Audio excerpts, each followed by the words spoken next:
Hi, you're watching Nerdy News on VideoGamesBlogger.com. I'm your host Laura, and today I'll be filling you in on the latest in gaming news.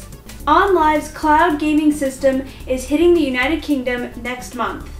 OnLive announced its streaming video game service will launch at the 2011 Eurogame Expo in London, with over 100 games instantly available for play via broadband interconnection on PC, Mac, and iPad, and Android tablets. OnLive membership is free, providing free instant demos of any games available for streaming. OnLive in the UK will be fully integrated with OnLive's North American service, including transatlantic massive speculating and voice chat, as well as multiplayer gaming for games suited for long-distance multiplayer. OnLive will steadily expand to other European countries and other continents following the UK launch. As well as being able to try, rent, or buy games, UK members will have access to the OnLive PlayPack bundle. PlayPack subscribers have unlimited access to a growing library of more than 70 games. The Australian government is finally in agreement about an R18+ rating for video games. Every Australian jurisdiction in the country, with the exception of New South Wales, agreed to the new R18+ rating proposal put forward by the Commonwealth Government last month. Only now has the Justice Cabinet in New South Wales agreed to the proposal. A survey conducted by marketing research firm Galaxy earlier this year showed that 80% of people questioned about the policy support the introduction of an R18+ rating. Though games with high levels of violence will be allotted the adult-only R18+ rating, video games that are considered by the Office of Film and Literature Classification to have extreme levels of violence will still be refused classification and banned. The Australian government hopes to roll out the new rating by the end of this year. Both GameFly and Electronic Arts are making the switch from retail to digital. The PC gaming digital distribution world is growing rapidly. So far, it's been dominated by Steam, Direct-to-Drive, and Impulse.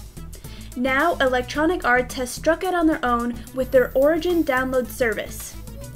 Digital revenues have gained in importance for Electronic Arts, and they witnessed growth of 38% in digital revenues since 2009. Following the same trend in the industry, game rental company GameFly purchased PC and Mac digital distribution service Direct-to-Drive. Now GameFly is adding PC and eventually Mac game rentals and sales to its service. GameFly subscribers will install a client on their systems, which will give them access to both physical console game rentals and digital computer game purchases and rentals. There will be over 100 titles available to rent at launch. In some ways, it's similar to OnLive's $10 a month Play Pass offering, except OnLive is a streaming service, so it requires a fast internet connection but modest hardware, whereas GameFly's system requires you to download the games and have a PC powerful enough to play them. A 10-year-old girl has found a way to alter time in the popular social game Farmville. The DEF CON hacking conference in Las Vegas originally started in 1993. At this year's DEF CON, for the first time, kids were invited to take part. A new addition to the program, the DEF CON Kids Village, let kids aged 8 to 16 show off their skills and be taught how to use hacking for good. One kid in particular stole the show, a 10-year-old Girl Scout who found a simple yet effective exploit in Farmville.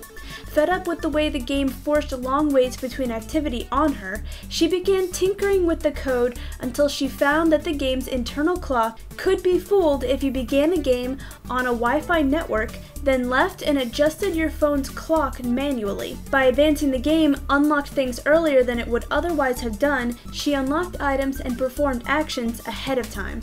Now for some games releasing this week. Sword of the Stars 2 is a strategy game developed for Microsoft Windows.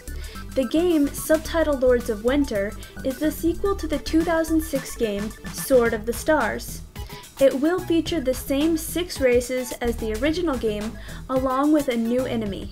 Age of Empires Online is a history-based real-time strategy game developed for Microsoft Windows. The game will be free to play normally with the option of purchasing premium content. Age of Empires Online will feature the standard gameplay of past games in the series, with the addition of a persistent city that functions when the player is offline. This game will be blending the real-time strategy genre with massively multiplayer online gaming. That's all the news I have for today. Feel free to leave any questions or comments below. Love and peace from my PC to yours.